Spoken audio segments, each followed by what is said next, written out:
Color Guard, attention. Sea Scouts, attention. Color Guard, forward, march.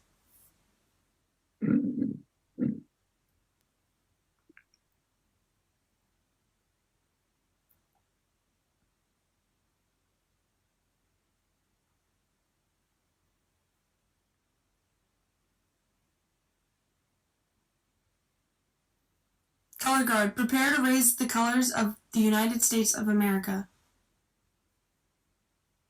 Sea Scouts, salute. Raise the colors.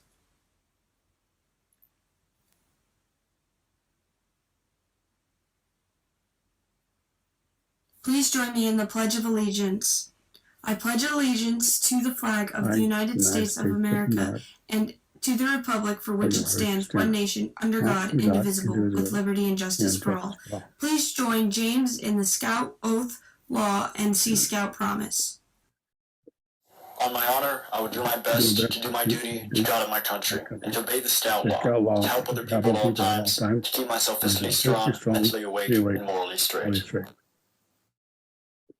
The Scout is trustworthy, loyal, helpful, friendly, courteous, kind, obedient, cheerful, thrifty, brave, clean, and reverent. As a Sea Scout, I promise to do my best to guard against water accidents, to know the location and proper use of the life-saving devices on every boat I board, to be prepared to render aid to those in need, to let those less able come first. 2. Color Guard, reform. Color Guard, post.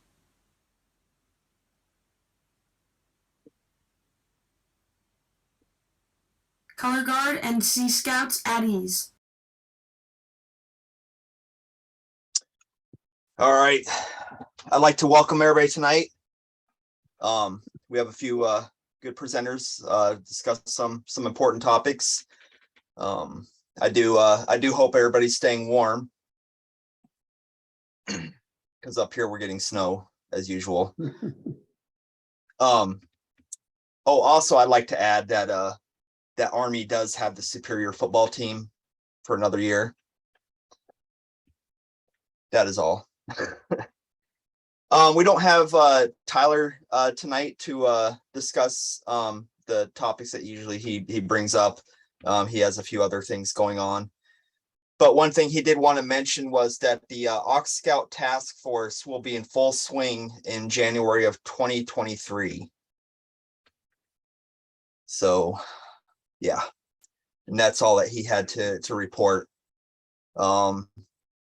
So I guess we're going to get into our first presentation. We're going to have Steven Stevens talk about recharter.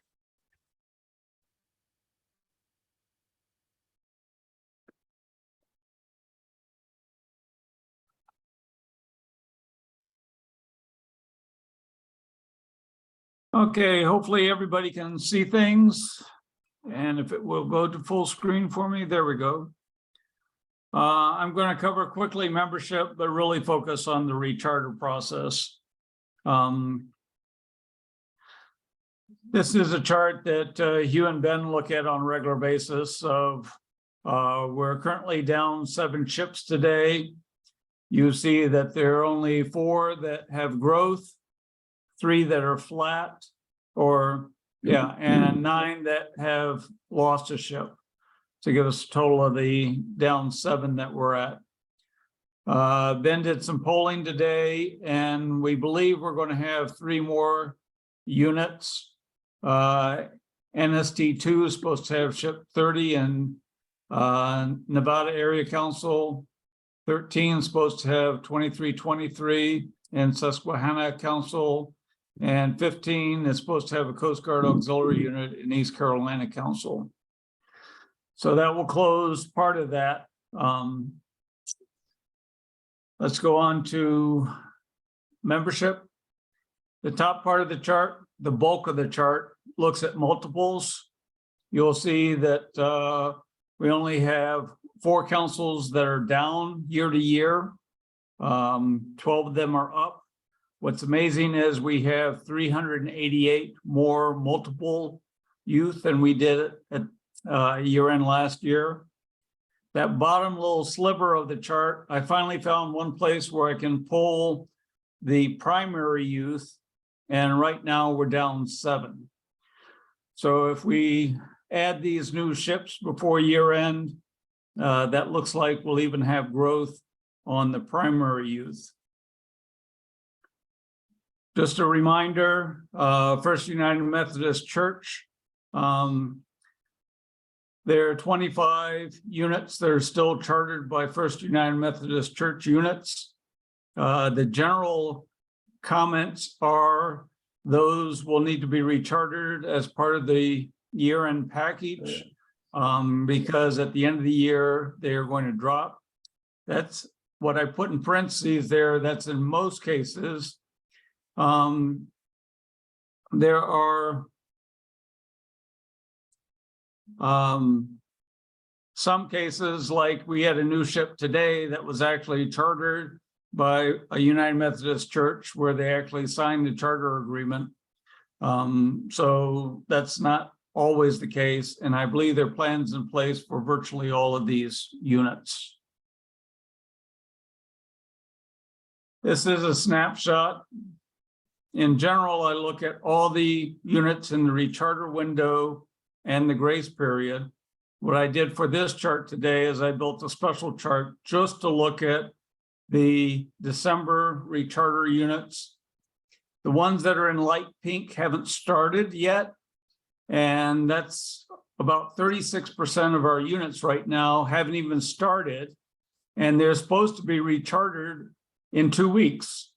So kind of there's not a lot of focus in quite a few areas. The bright yellow are the ones that have already been through the entire process and are in the pre-posted status. The greens are actually on hold with the registrar. The purple ones are waiting for a COR or Unit Key 3 to approve to get to the registrar. So those should be easy because that's just one email to get those knocked over. The yellow are initiated and the reds, the dark reds are actually dropping. You can see NST 12 is actually leading the pack with NST 5 doing quite well. And there you can kind of see where your territory is in that process. This is just a composite of everything that's in my Excel spreadsheet that I update every morning. Just kind of how was Sea Scouting due to other councils? So I took a look at the 10 councils with more than 400 units that have year-end recharter. And you can see they range from almost 35% in national cap area, where they did quite well last year. The one that's furthest behind is Circle 10 and NST 8. And you see Sea Scouts is there at 6.3%, have gotten to the pre-posted status. So we have 17 of our 268 ships that are at that level. So it kind of gives you a feel for there's not quite as much focus in the Sea Scouting as there is in some of the other councils, but they're obviously, we're doing better than 3 councils.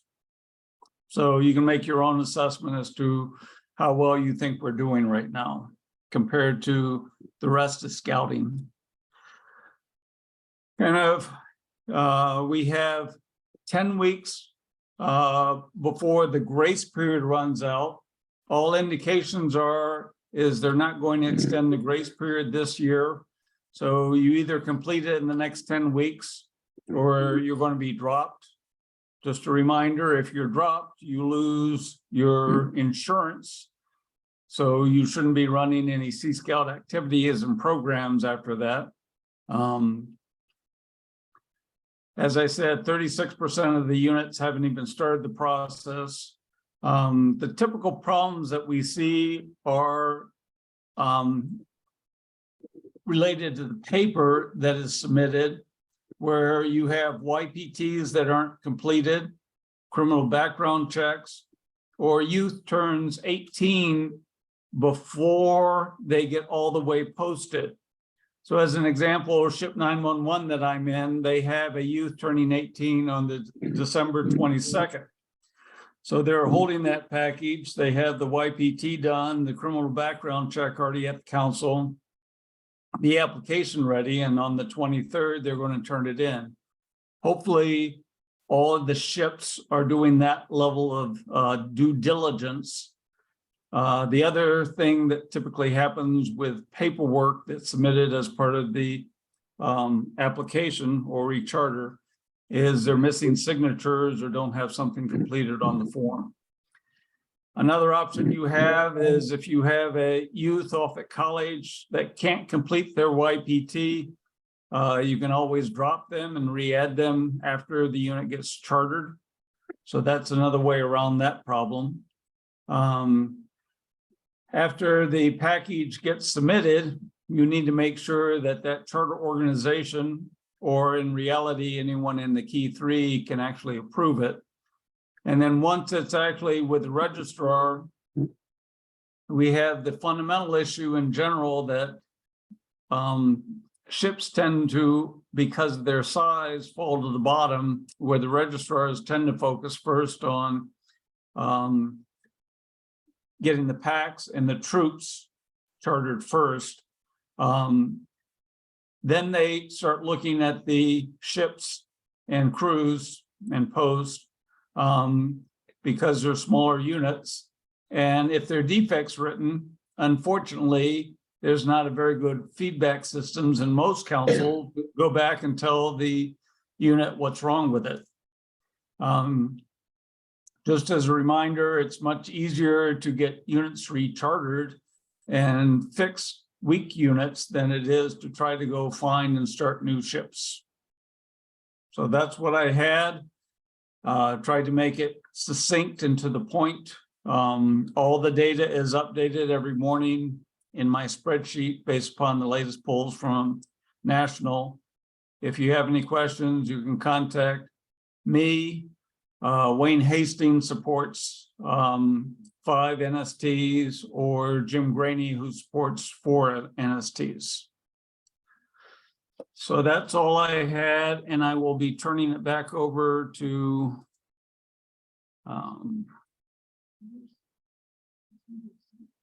or someone else can take it away. There we go. I'll get it. Share, unshare.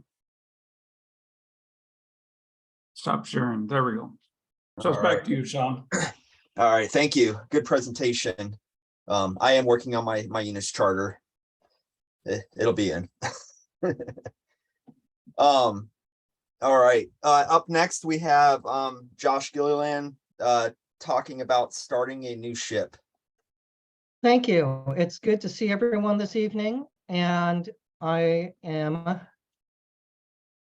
wear many hats in scouting, as many of you do as well. I chair our marketing subcommittee.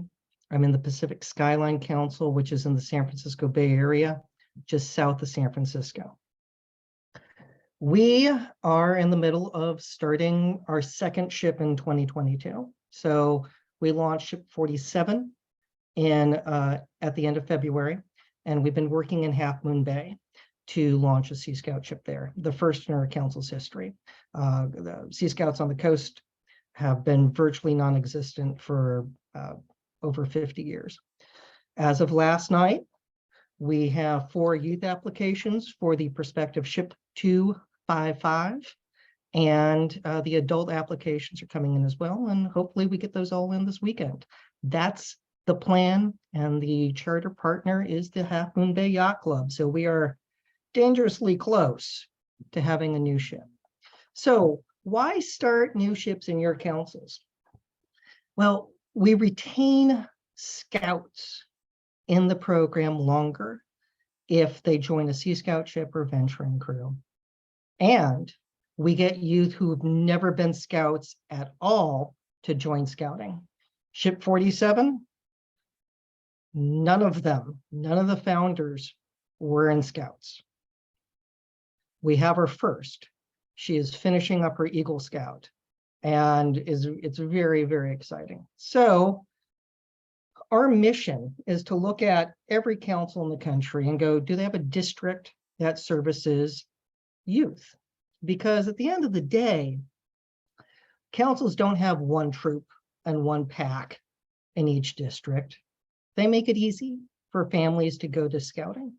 They make it easy by having a troop or pack or ship or crew within 15 minutes of where people live. So the analysis to do in councils is, are we servicing our population? This here photo is Half Moon Bay when we did one of the open houses. We had people on the water having fun. It was right after Halloween, and pumpkins are huge in Half Moon Bay. So pumpkins were dropped in the water and they did a pumpkin chase. They had a rip-roaring great time reeling in pumpkins. And it's important to remember, why do we do this? Because it's fun. So up next, the last open house that we did, it was cold, high strong chance of raining. So we did knots and radio communications and went over part of the safety requirements, so they would know the different types of flares and other ways to signal distress. Turns out one of the yacht club members, Sea Scout alumni from the late 70s, early 80s, really likes teaching knots. He's going to be the committee chair or the skipper. It's down to two playing the game of knot it. But it highlights you can grow anywhere. The key factors are being optimistic, having a plan, and executing, and not being afraid to ask people, will you join us? So let's get into the mechanics of how to do that. We have lots of material available on seascout.org on how to start new ships. The method I prefer in starting a new ship is to recruit a charter partner first, because that gives you an anchor to the community.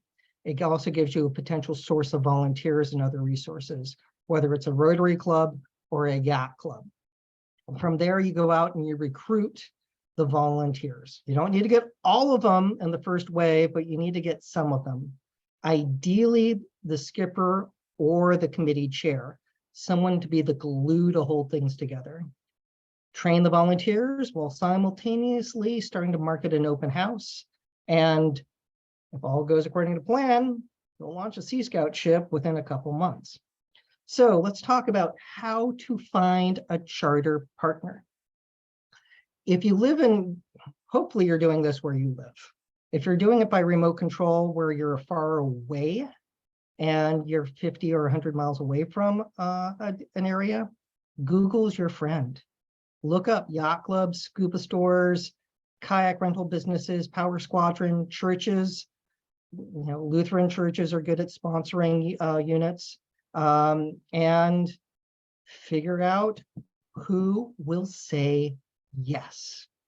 Now, let's take a look at how to do that. Here's a sample email that I used when I was Regional Commodore, and I've done different spins on it in my current role with reaching out to folks and saying, will you help us? Don't write a 10,000 word email. No one's going to read that. Short, sweet, to the point. Can we talk? And see if they engage. I've had great luck across the Western United States doing this. This part is high reward. Things can get harder as we keep moving down the workflow. All right, so here's an example of, let's pick a city in Wyoming. Do a Google search and see what's there. And, you know, look at the type of water, because water matters. So the program options that would be available in this part of Wyoming include paddle sports and sailing. Now there's a stand-up paddleboard company, there's multiple churches, there's a VFW post, all that could be prospective charter partners to reach out to. Knowing the type of water is important because you need to know what to market. Like if you're going to market tall ships, don't do that in Wyoming. Market things that are easy, stand-up paddle boards, kayaks, There's a reason that those grew during the pandemic. And it's been the #1 form of recreational boating that's growing because it's easy access to water. And think in those terms. Think in terms of make it easy. Don't go, I want a 50-foot boat, because that's very difficult to do. Kayaks and stand-up paddleboards that are inflatable. I have 4 in my closet, and that's how we launched Ship 47. So next up is recruit volunteers, and this is a charm offensive across your community. Put out press releases, put out information in the council newsletter, in the district newsletter, and reach out and tell people this is what we're doing, and say, if you're interested, we're going to have a meeting at the council office or the prospective charter partner, or even over Zoom. I've done these over Zoom and they've worked as well. The point is to do something that invites people in so you can meet prospective volunteers. And when you have that meeting, go over the basics. I've done an abridged Sea Scout basic leader training so folks get an idea of what a Sea Scout is and ways to be successful, and keep it focused on the environment that they have. That way they're thinking in terms of, we're surrounded by lakes. This is what we're going to do for fun to get youth on the water. Now, in this period when you're getting ready to announce an open house and you're pushing out the communications to the community to get youth involved, that's the time for prospective volunteers to do their YPT, Sea Scout basic leader training, safety afloat, safe swim. California has its own YPT requirement called AB 506. That's a separate training that every volunteer in the state has to do. Look at those. Some states have safe boating laws that have to be complied with as well. So figure that stuff out. And that's what people should be doing in the interim to getting youth involved. This is where having a council commodore is awesome, because they can help work with the skipper and mates to figure out the program that will fit that community. More on that at the end. Now, when promoting the open house, there's no magic wand. You know, there's about 7 things to do, maybe up to 10, that all work to varying degrees, and it depends on what works in your community. So online, you get Facebook, Nextdoor, you have print options, because Starbucks, where parents across the country go to Starbucks getting coffee on their way to work, have community boards. I'm putting up a flyer saying go sailing, and here's the QR code, works. So look at those options for engagement, and we'll get into those with more detail. Ask your DEs and district commissioners for assistance as well. They are really helpful at reaching out to the district and saying, we're doing this. In Half Moon Bay, that's how we got troops interested in forming both the ship and an MEC. So again, people are coming to us because we have a great district commissioner who's helping get the word out. Also, school access. Federal law says you get access to schools. How that works out is a different story. But in some communities, it's really easy. In the San Mateo Union High School District, I emailed and asked who's the key contact for being able to work with their policies and procedures for getting flyers out into the school. Email back in a couple hours and saying, I'm it, send it to me. What schools do you want this to go to? So other counties have similar processes. Like Long Beach has a posted information on their district website that actually says, email Rhonda, and here's her phone number as well. Los Angeles, radically complicated. So again, it takes some homework to understand what are the policies and procedures, but do that homework so you know what to do. And the other part of this is scouting is supposed to be based on communities. Sea Scout ships should figure out, here are the 3 or 4 high schools that we target because they're the ones closest to where we meet. Don't get into the game of we recruit across the entire council. That's a mistake. No one should be driving 50 minutes to a Sea Scout meeting. It should be easy for parents to do to make yes easier, not harder. And if someone says, well, we don't want to do that, we don't want to start multiple ships, start multiple ships. You need to start multiple ships to make it easy. Look at Cub Scout packs and Scout troops. They don't do one per district. There are dozens. Next up, identify local publications. Again, Google's your friend in figuring out what do we have. Also work your local contacts. One of my friends, his wife owns the newspaper for Half Moon Bay and Pacifica. Email to Mark. Mark then puts me in contact with the editor who says, talk to Emily. And lo and behold, we get an article in the Coastside Papers, plural, promoting our new Sea Scout ship. So again, look at those resources, make friends and influence people so they want to help you. And this is how we got volunteers. A parent saw this and called and said, I'm in. So again, look at what works in your community. There's also a online service called Event, and that's spelled with 2 V's. For the cost of $75, you can put in a press release and have it targeted to the community that you want. I've done that several times, and it's worked. It's gotten the word out across a whole lot of publications. And you can see that unique readers reached was 87 million. And local unique users reached was 1.9 million. So again, use that and being able to say what works for starting a new ship. Huge fan of Google Forms. People need a landing page to register for an event, and being able to put in, here are the local high schools, put in a field for others, as people can type in, if they go to a private school or something that's not easily known. And on top of that, life jacket sizes. You need to be sure that we are compliant with safety afloat and that we have enough life jackets for everybody. Now, there are different forms of other boosted targeted marketing.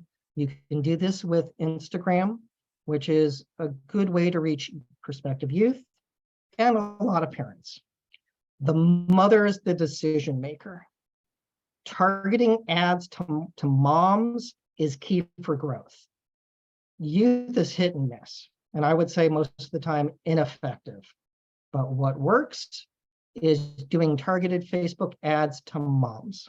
Now, there's a lot of material that we have done in the past about how to do a targeted Facebook campaign.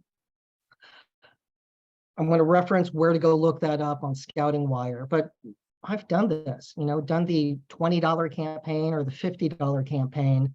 And if you're taking the time to start a ship and you want it to be successful and you don't want to do multiple open houses, go ahead and open up with a $40 to $50 targeted campaign. And you think, but it's 40 or 50 bucks. Well, printing flyers would easily equal that. And where are you going to paper those? So targeting the moms with geofencing on Facebook works. It's how we've recruited virtually all the scouts in the 2 ships that I've been working in. Now, if you look at Scouting Wire, there was a April 7th, 2021 tech webinar on how to do a geofencing campaign using Facebook. I recommend checking that out. We also have recorded versions as well, and that gets into the weeds on how to do a targeted campaign so you can get the most bang for your buck. Because the worst thing to do is say on, September 9th, we're going to do an open house and no one shows up because you were just hoping. Here's how to maximize that impact. All right, so hold the open house. Make sure it's fun. Have hands-on activities. Have a rain plan that's fun. Because it can rain. Some places it gets cold and miserable. That doesn't mean we give up. That means we adapt to the situation and go, if we can't get out on kayaks or on a sailboat, this is what we're going to do instead. And doing radio quizzes worked. FRS radios are very handy. Doing knots for a bunch of people who've never learned knots before, including the parents, very effective. So, but the key is make it fun, have some food.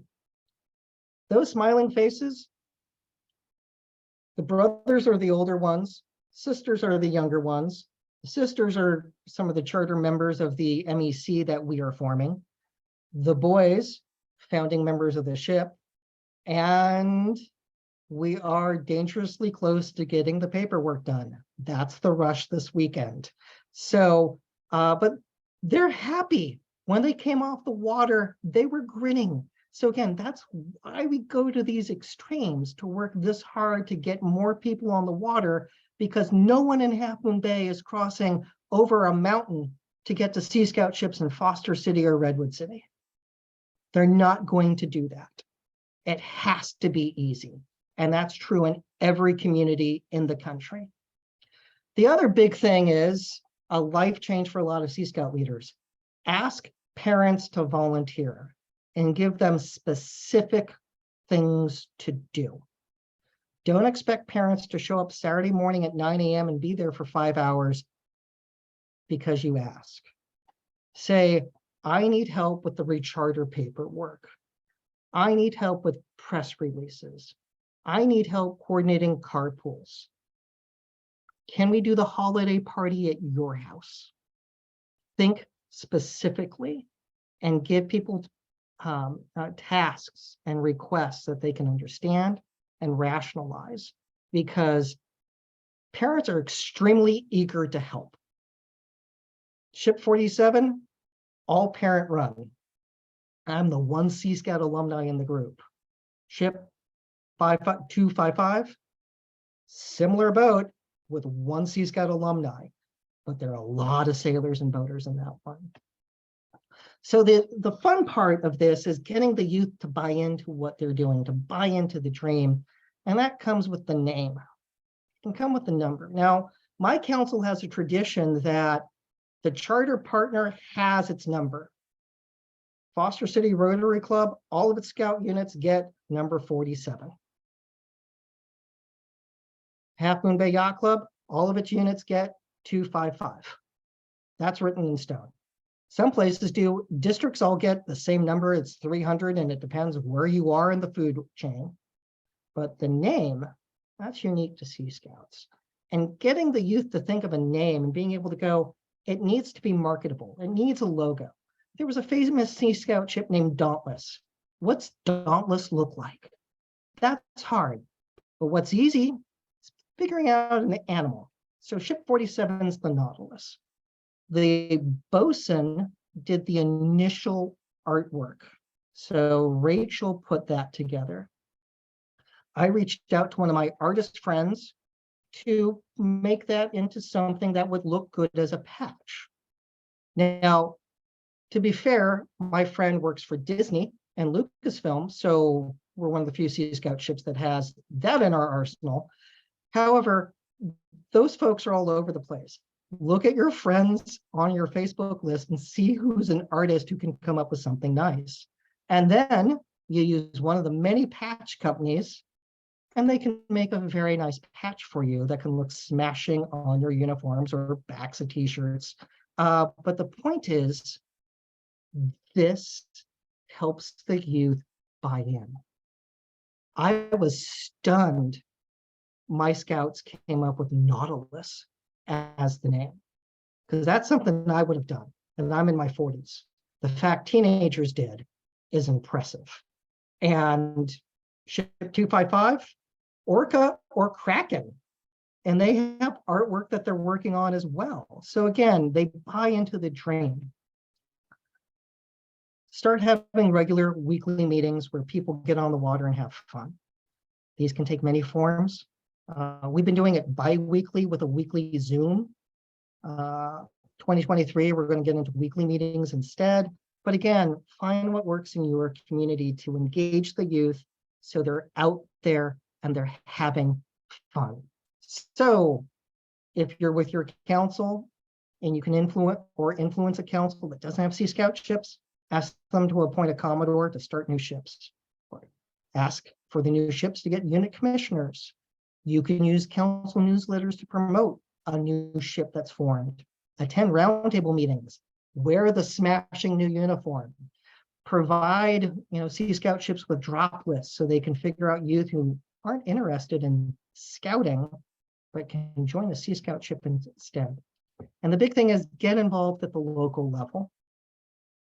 Districts have Rangetta regattas, help them do nautical merit badges, be of service. A list of all the online trainings that we have, and the fact the manual's available for download makes life a lot easier. Give them the information on where to get uniforms. And the big thing is help them come up with a program. I came up with a 3-month sample program that I've given out to new skippers saying, use this. I wrote it for Lake Tahoe, modify it to fit your community. People need help getting started. One of the most frequent questions I get from a new skipper is, I don't know what to do with the youth. I don't know what to do Saturday. I need someone to tell me what to do. Go beyond that. Give them program in a box. Give them, here's 4 meetings over when it's cold. Use this as building blocks for coming up with something. Because at the beginning, it's going to be really hard for youth leadership if no one has experience. And youth leadership can be presenting 3 options and letting the youth debate and figure out which one they want to do. So think in terms of making it easy, make it easy for parents to become Sea Scout volunteers. And we're all here for the same reason, to get youth on the water. And it should be easy for every family to be able to get to a Sea Scout ship. No one should have to cross multiple counties to get to ships. And that has been happening. So with that, any questions? And yes, I'm happy to share the slides with everyone. This is not a secret plan. I want everyone to be successful.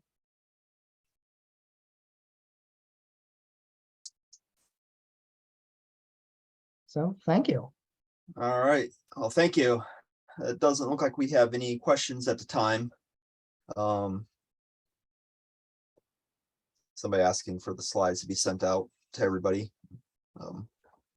And we will get those out. All right.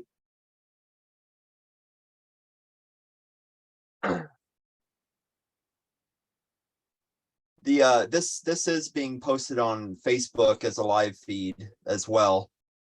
And we will email out the slides once we have the slides from the presenters. All right, with that, we're going to get into our next presenter to talk about the National Advanced Youth Leadership Experience, Michael Van Loon. Hello, everyone. How's everybody doing tonight? Doing well, I hope. All right, give me 1 second. I do have a few slides. The majority of it is kind of just going to be me talking about my experience. Pardon the mess. I am a college student currently living at home.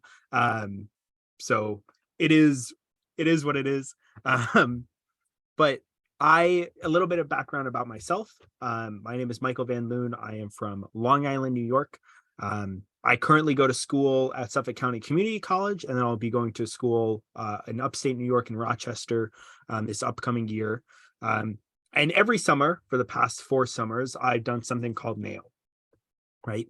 And basically what NAIL is the National Advanced Youth Leadership Experience, which is, a really long acronym, which is why we shorten it to NAIL. But how many of you are, kind of by a show of hands, familiar with NYLT or Wood Badge? right? How many of you have taken NYLT or Wood Badge? Probably Wood Badge for most of you on the call. Perfect. So the best way to think about it is NYLT and Wood Badge are like the explain and demonstrate, right? A lot of what the concepts that you discuss and the team development model and how you approach both guiding youth and for the youth actually teaching them how to lead is all about telling you what leadership is, right? Showing it a little bit, but really, right, the rubber meets the road once you actually start doing that in your home units, right? Another way that you can do that, and another way you can kind of experience that is through NAIL, right? And I like to think of NAIL as the guiding and enabling. It offers people who have gone through NYLT, who have, you know, kind of fell in love with the concept of leadership, or have kind of struggled to you know, keep going forward after NYLT. It gives them kind of a refresh, right? And it's something that personally for me, I have, you know, kept with me every day ever since I took NAIL back in 2019. And through the 3 times that I've staffed it, and then the 4th where I'll be the youth lead on this summer, it is definitely something that I wouldn't trade for the world, and an opportunity that I think every youth in the program should be able to have. So let me start, let me share my screen. This one, perfect. Okay, can everybody see my screen? Okay, wicked. So NAIL, right? The National Advanced Youth Leadership Experience. NAIL previously, historically, was only offered at Philmont, and then it has been offered at most of the high adventure bases up until now. But currently, it is offered over the summer at Philmont and the Summit. I've actually staffed at both of them. So if you have any questions afterwards and would like to reach out to me about what the differences are, or, you know, kind of any of the differences in the program, feel free to reach out and I can explain them, having been through both programs. Basically, like I was talking about before, it's all about that guide and enable, right? Being able to take the leadership experiences that you learn in NYLT and go beyond that, right? And the way that you do that is by challenging yourself, right? At Philmont, it's a lot of backpacking. Being able, well, I say a lot of backpacking, but your outpost is basically a backpacking event.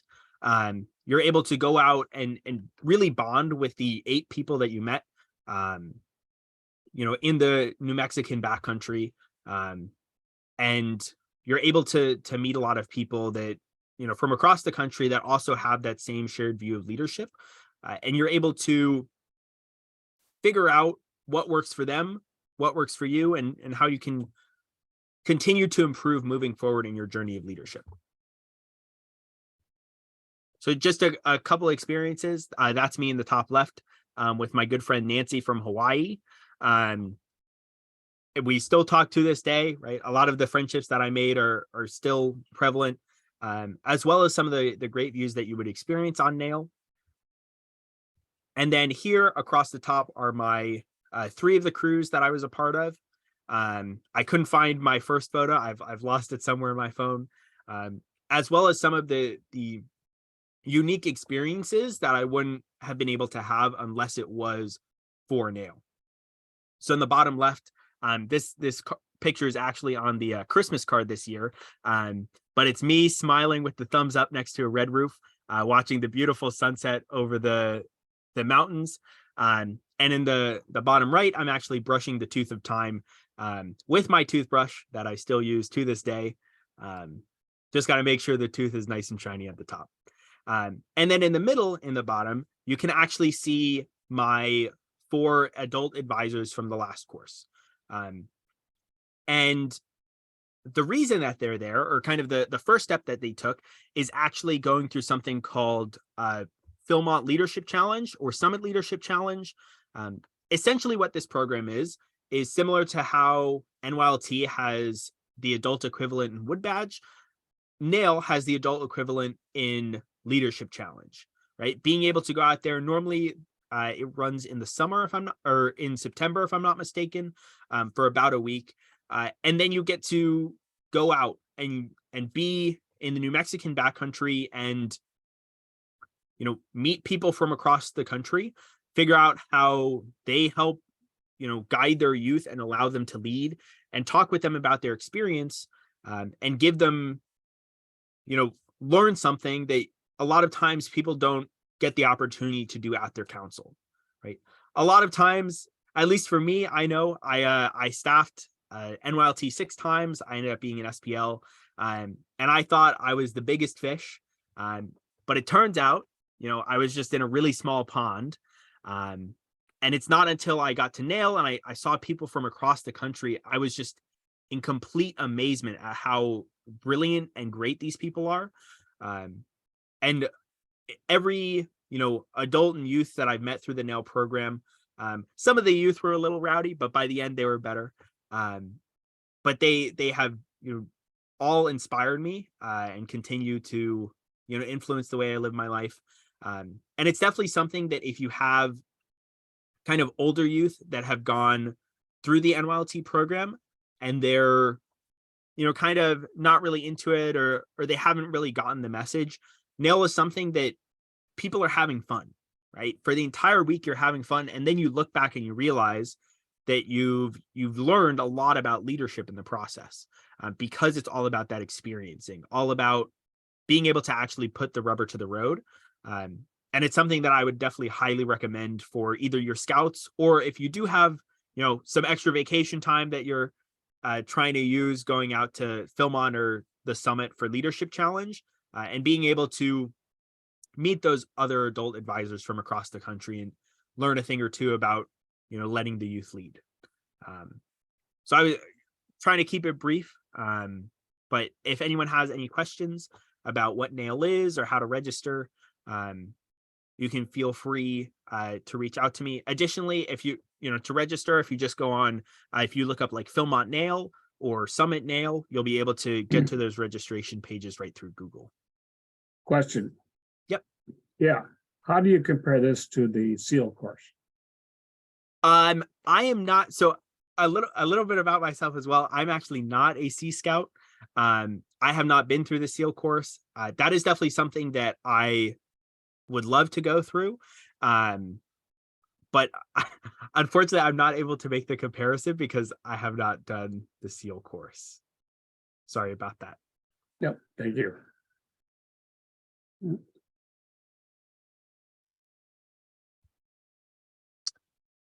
All right, anybody else have any questions?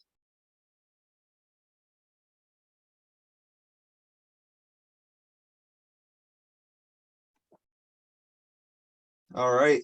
So, I mean, I guess I kind of take NAIL as more of a leadership experience in the backcountry environment.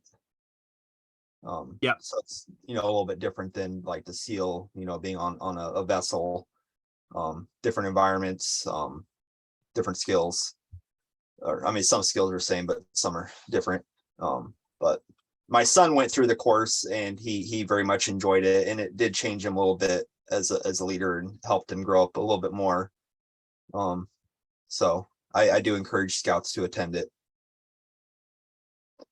All right, thank you. All right, up next, we have Andy Roden to talk about the Philmont and Summit Leadership Challenge.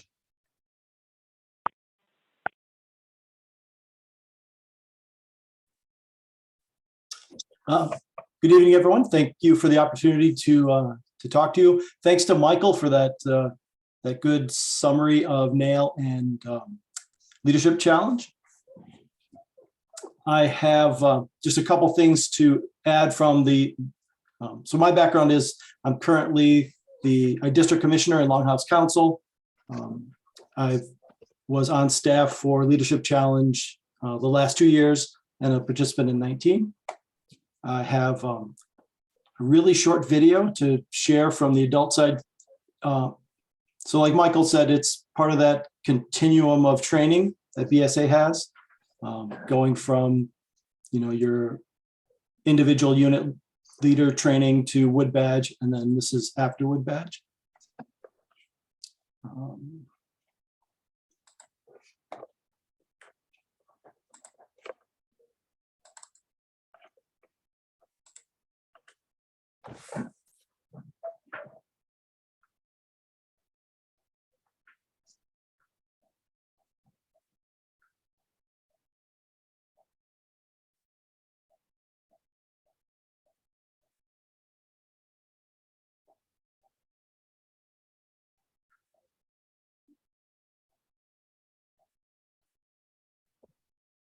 I guess while he's pulling that up, I would like to say that the best experience to have to attend Philmont Leadership Challenge is to travel from New York to New Mexico with your friend in a car that doesn't have AC that works when you hit Kansas. Are you guys not seeing my video? No, we're not seeing it. Oh, sorry. Hold on.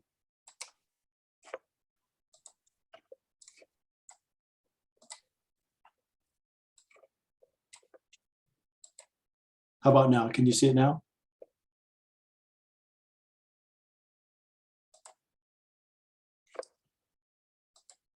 There, it's up now. Thank you.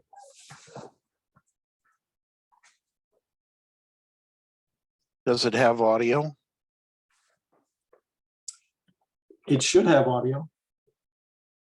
When you share your screen, you need to make sure that you check the box on the bottom of the dialog box that says share computer audio.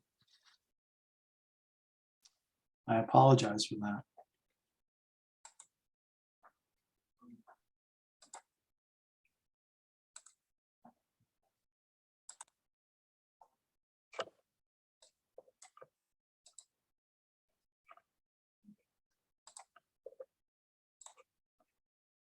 All right. Can everyone hear that now? Yes. Yes.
So thanks once again. I apologize for my technical difficulties. So to sum it up, if you need an excuse to go to Summit or Philmont as an adult, have a fantastic week doing the guide and enable portion of leadership. I highly recommend the leadership challenge. Thank you.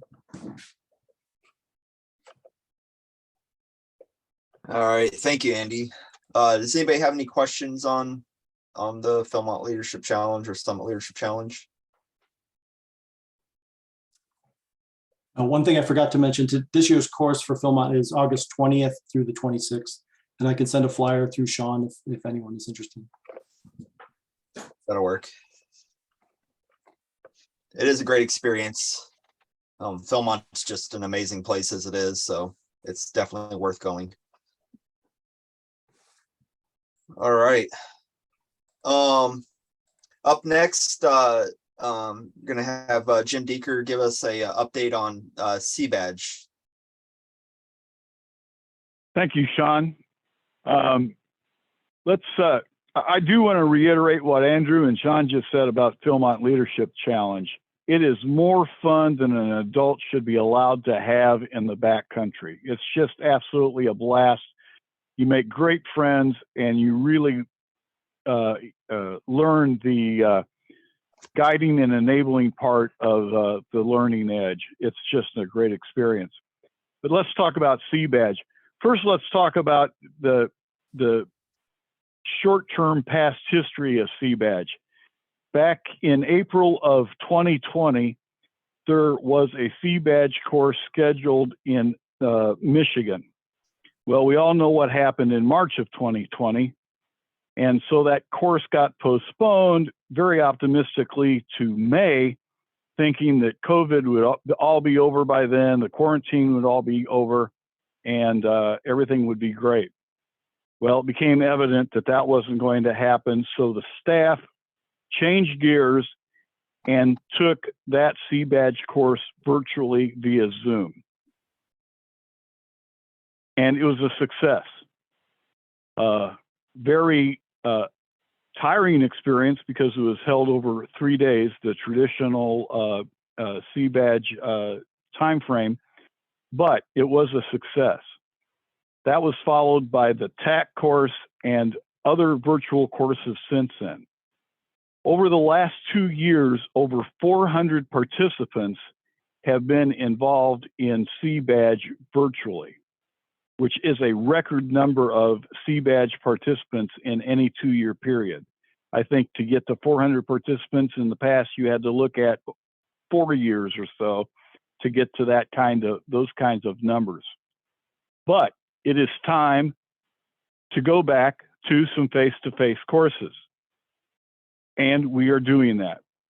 In fact, and this week has been just absolutely frenetic with activity on the CBadge front,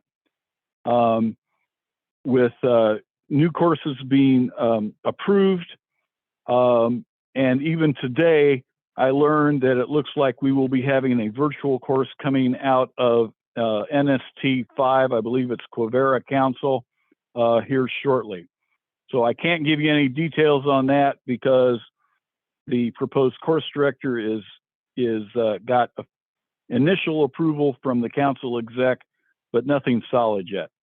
But currently, there is a face-to-face course scheduled in Florida at Camp Flaming Arrow, which is east of Tampa Bay area, for January 20th to the 22nd of 2023. That's CBadge 68 Florida 2023. Online registration can be found on cscout.org on the CBadge page. As of last week, I believe they only had 15 participants, so there's still time. If you know of people that are looking for a face-to-face CBadge course and would like to spend some time in Florida in January to attend that course. And like I said, the online registration information is available on cscout.org. I am extremely happy to say that Hawaii is finally going to have a CBadge course, and the excitement there is just incredible. From Hawaii, we'll finally be able to reach out to Far East Council and get the people in Far East Council trained in CBadge. That will be a virtual course. That's CBadge 69 Hawaii 2023. The dates for that course are February 4th and 5th and February 11th through 12th of 2023. As of today, with registration, online registration just starting today, as of today, they already have 10 participants registered for that course. So great excitement coming out of Hawaii. And thanks to Lizzie Klock, who is the course director of that course. The online registration information will be posted shortly to the CBadge page on cscout.org. I'm also excited to announce that there will be a face-to-face Sea Badge course at the summit, October 5th through 8th of 2023. That'll be Sea Badge 70, New York, 2023. Imagine attending Sea Badge face-to-face at the summit. For an additional fee, you'll have some time to take in zip lining and the other activities at the summit. So if you got people in the Northeast area of the United States, they might really want to take face-to-face Sea Badge at the summit in October. Not yet approved, but will be, I hope, soon as we can get some details worked out. There will be a Spanish Sea Badge course. It'll be a face-to-face course in Puerto Rico. And the dates for that course will be September 22nd to the 24th of 2023. And that'll be the first Spanish course that Sea Badge has offered.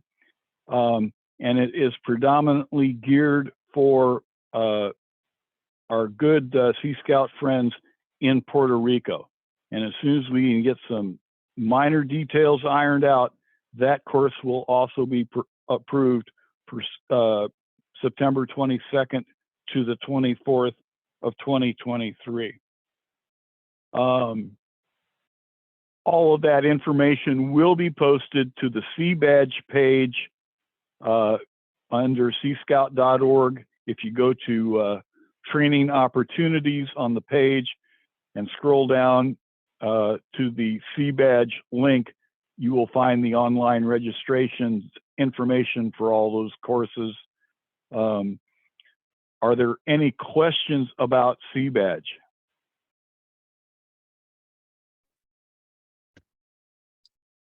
Jim, did you get my message about Omaha and Salina? They're both open to. Yeah, I thought that was, is that Corvera Council? That's a Coronado Council. Oh, Coronado Council, excuse me, Coronado Council. I'm sorry. I did not mean to say Quivera Council. I meant to say Coronado Council. Okay. Yeah. So, and that should be a great course to, for those people in the flyover part of the country, where you deep water folks feel that sea scouting can't exist. It can, and it does. And that will be a great course, long anticipated course for the people in the Midwest. So that will be forthcoming, I hope, very, very soon, and hope to have that posted on the Sea Badge page of seascout.org very soon. Jim, we got Lizzie Kwok and Sean Montgomery, who are the course directors for the courses that you talked about.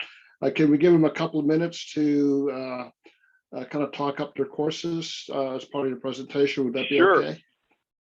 I'd be happy to. Seeing how Lizzie's course is happening first, let's start with Lizzie. Aloha, gentlemen. Thank you. And ladies and gentlemen, thank you for putting me on the spot like this. I was expecting a roundtable, not to promote my course. Welcome, aloha. I am excited to be offering a virtual Sea Badge based out of Hawaii. Because it's based out of Hawaii, we're going to do things Hawaii time. So what works out really well for the guys on the mainland is that instead of waking up super early, you guys get to sleep in, and basically it starts like at lunchtime on Saturdays and finishes about 5. So if you have early morning activities, but your afternoons are free, this works perfectly for you. The other things we have going on is that we'll have different sets. Oh, you know, I don't know, Peter, do you have my patch available that you can post and let people see what it looks like? Because the patch is actually very pretty. In fact, let me find it. I have mine, but the theme is actually based off of a Hawaiian proverb, right? And the proverb is Kamanu Kahea Ikava'a Eholo. And that actually means it refers to a bird that calls the canoes to sail. So it's like an early morning bird, like a rooster. And for to sail, you either go fishing or you decide you're going to be traveling across the ocean to your newest destination. And so when I read that, it rung to me and it said, you know, it's like sea badge is like a call to service.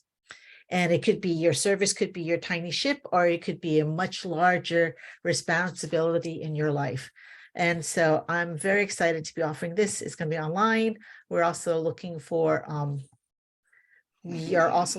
participants and staff. Like Jim had mentioned earlier, I had posted it on just my lousy little Facebook, and in less than 9 hours, I got 10 people signed up. So there's interest, and most of them I don't even know who they are. So it's really good that this is working.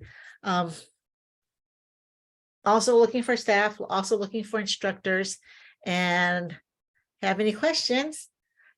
You know Peter, and you know Ben, and you know all these guys, and they know who I am, so you can find me. In fact, I'll put my email in the chat, and then that's my patch.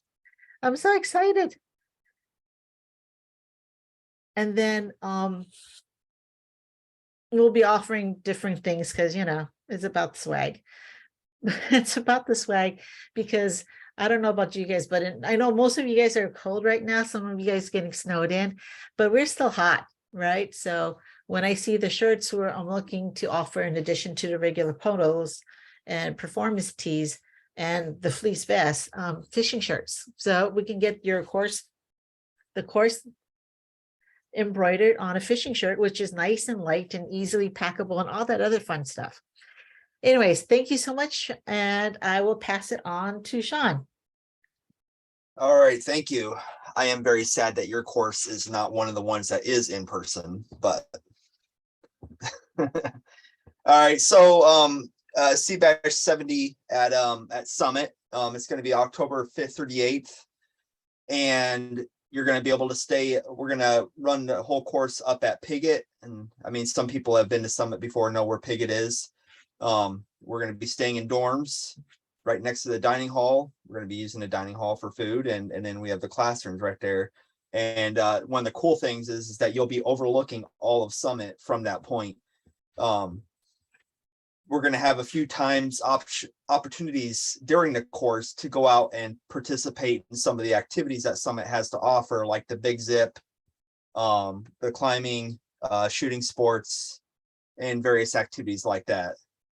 So once everybody gets, once you get the registration open, you'll sign up for the course through that. It's going to be $220 per participant.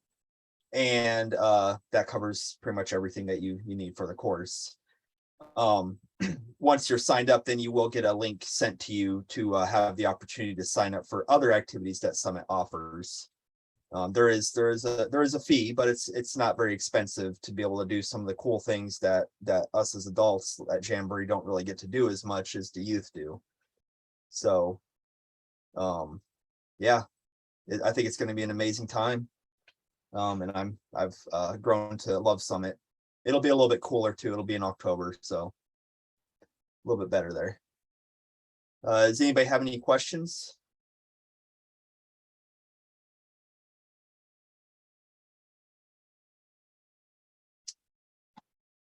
All right.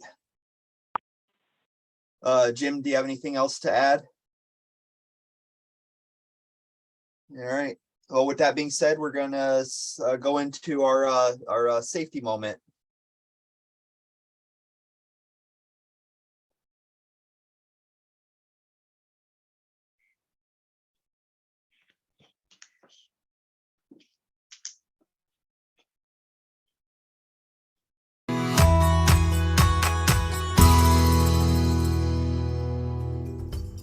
If you're in land or water, take these 10 essentials with you. Remember, your items should be tailored to your activity. Individual first aid kit, water bottle, flashlight, sunscreen, whistle, clothing and a life jacket, food and snacks, pocket knife, map and charts. These safety moments are brought to you by Sea Scouts, part of the Boy Scouts of America.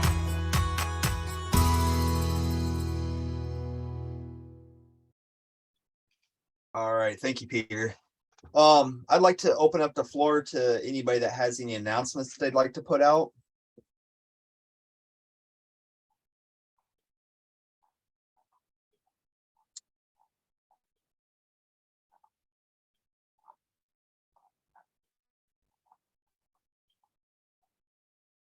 All right. Guess we're good Can to I go. ask a question? Oh, go ahead. Starting a new ship, you can have only 2 existing Sea Scouts, right? Out of the 5 youth. I think that Is that the correct number? You can recharter with 2, but to start a new ship, you need 5. No, but start a new ship, do you need the 5 non-Sea Scouts? Or can you have 2 existing Sea Scouts from another ship? they have to be primary to the ship that you're starting. Right, 2. Well, you have to have 5 total At least primary. 2 on the primary or 3. But you need to have a 5 youth to organize a Sea Scout ship. Right. If you're starting with less than 5, you need the scout exec's approval. In other words, if you have 2, 3, or 4 uniques and the rest up to 5 or multiples, you need your scout exec's approval. Yeah, well, yeah. Somebody might be starting a new ship in NST 12 and they're asking, can they have 2 existing Sea Scouts who are transferring to this new ship and 3 other who are not? Well, if they're transferring and they're leaving their old unit, they'd be new to that ship. So the age-old answer is go to the DE or Scout Executive. Okay.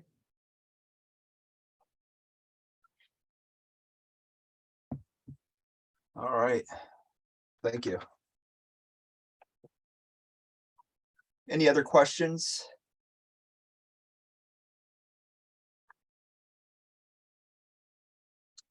All right, next I'd like to ask the National Commodore Ben Farrell to give his minute. Well, thank you, Sean, and I want to thank everybody for participating tonight and those that are also watching us on Facebook Live, and especially during this busy time of year where the holiday season is keeping us rather busy. Some things I want to mention is the National Jamboree. Unlike many other previous National Jamborees, we will have a very robust older youth program present. There's going to be activities for Sea Scouts, venturing, and explorers. And looking at my gallery of folks here, we have myself and Lizzie and some others who are going to be on staff on the older youth program, and there's still time to register. And this is to get a nice nifty patch that I received in the mail for being on the Jamboree staff. And so, and there's Jim Deekers, and so we're still looking for Sea Scout leaders and youth members to help staff our National Sea Scout exhibit. Be part of the older youth program encampment, and also there's also opportunities for our adults and youth members to serve on training and program staffs at the Jamboree at the older youth program area. So it's going to be an exciting time, and I think at present we have about 800 older youth program participants registered, and just want to let you know that the door is still open, and we'd love to have you join us this July.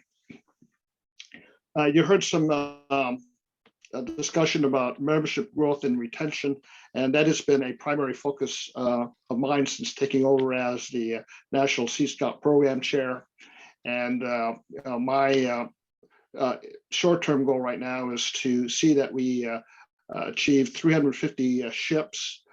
We've lost about 30 over the year, and so we're we're pretty close in making that 350 ship goal.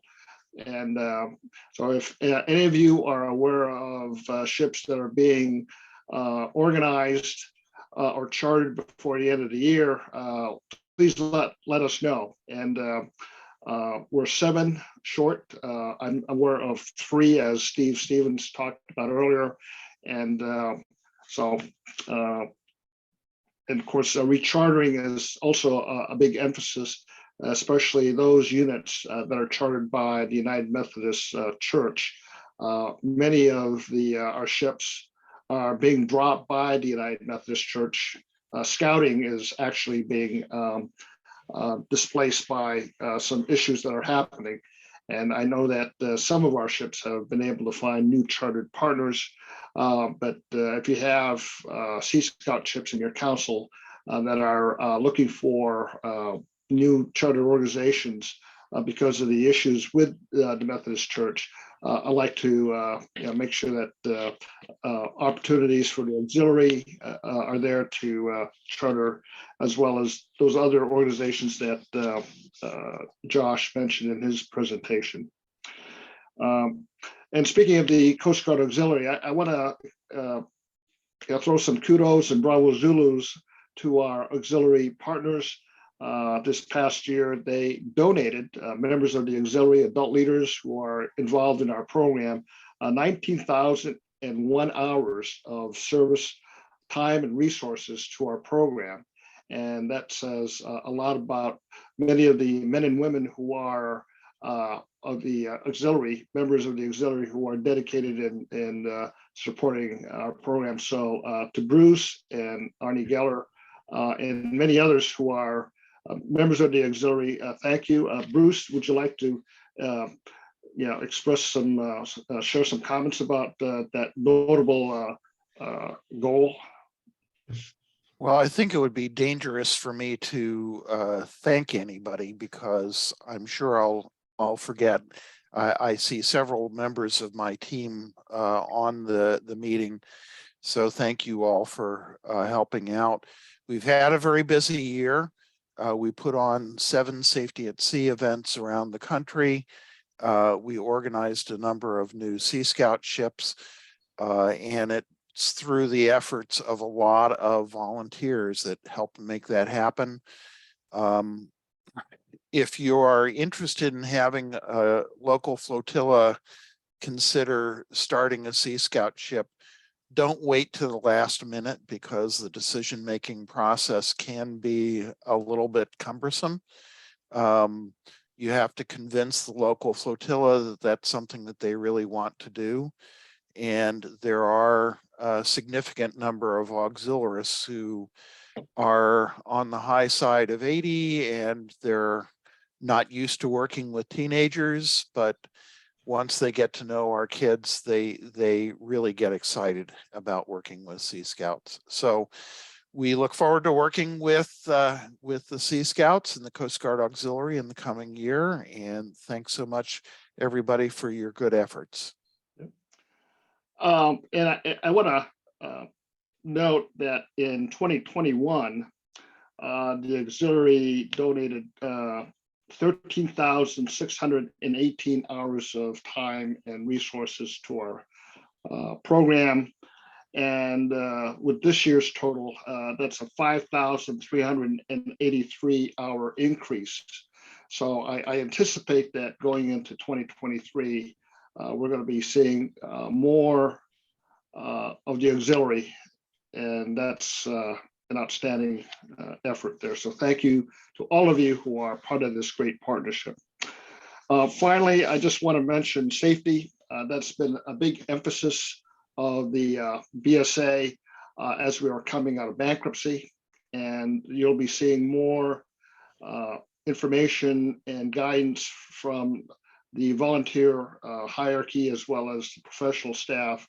There's one example was our safety moment.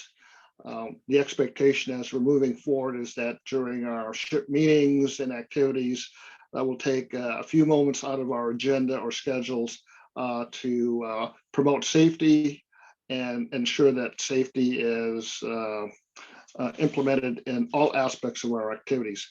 I know that I'm preaching to the choir because Sea Scouts, being the oldest high adventure program in BSA's history, we have many examples of how our youth members are being led superbly by our adult leaders in the area of safety.